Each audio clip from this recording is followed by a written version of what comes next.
আসসালামু আলাইকুম, কেমন আছেন সবাই? আশা করি সবাই ভালো আছেন।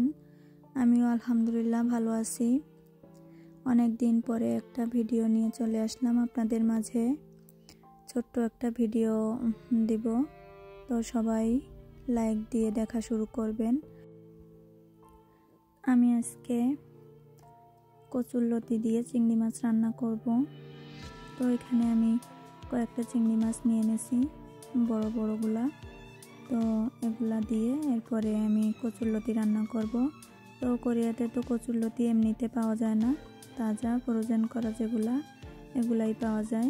তো আপনারা দেখলেনই। তো এখানে আমি দুই একটা কাঁচামরিচ দিয়ে নিছি আর একটু পেঁয়াজ দিয়ে এরপরে আমি মাছটাও সাথে দিয়ে দিছি যেন ভাজা ভাজা হয়। এজন্য এইখানের মাছগুলো একটু কেমন আমার কাছে গন্ধ লাগে, এজন্য আমি আগেই দিয়ে দিছি মাছগুলা।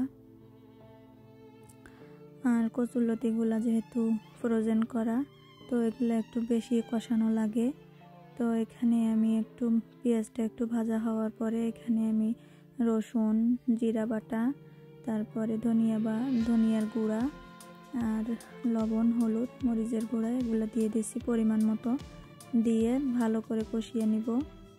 মশলাটা যত কষানো হয় তরকারি আমার কাছে মনে হয় যেন খেতে বেশি ভালো লাগে।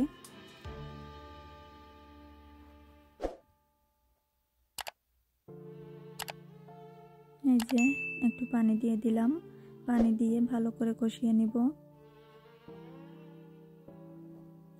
আমরা কিন্তু আজকে এই একটা তরকারি রান্না করছি, কারণ এটা রান্না করলে আর বেশি কিছু রান্না লাগে না। মানে আপনাদের ভাইয়াও বেশি পছন্দ করে। আর আমি এমনি অন্য কোনো তরকারি তেমন একটা খেতে পারছি না, এই জন্য একটা তরকারি রান্না করে নিছি। এই যে লতিগুলা কেমন ফ্রোজেন করা ছিল, তো আমি ধুয়ে দিয়ে দিলাম।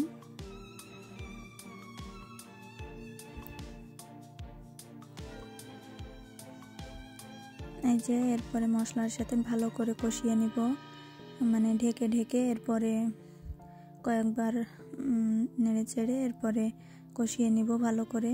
মানে ফ্রোজেন করা লতিগুলা তো এর ভিতরে পানি পানি থাকে, এজন্য ভালো করে কষিয়ে নিলে ভালো লাগবে।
এই যে এরপরে আমি পানি দিয়ে দিব পরিমাণ মতো।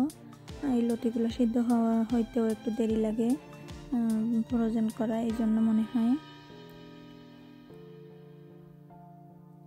একটু বেশি পরিমাণেরই পানি দিয়ে দিব।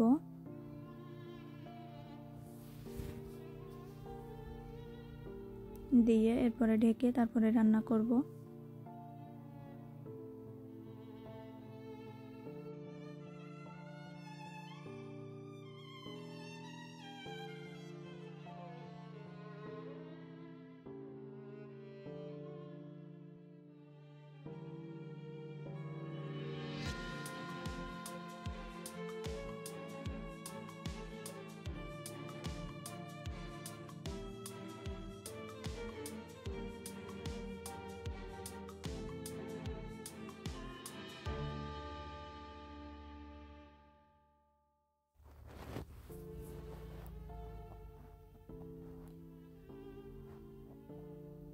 এই যে দেখেন রান্নাটা কিন্তু শেষ প্রায়।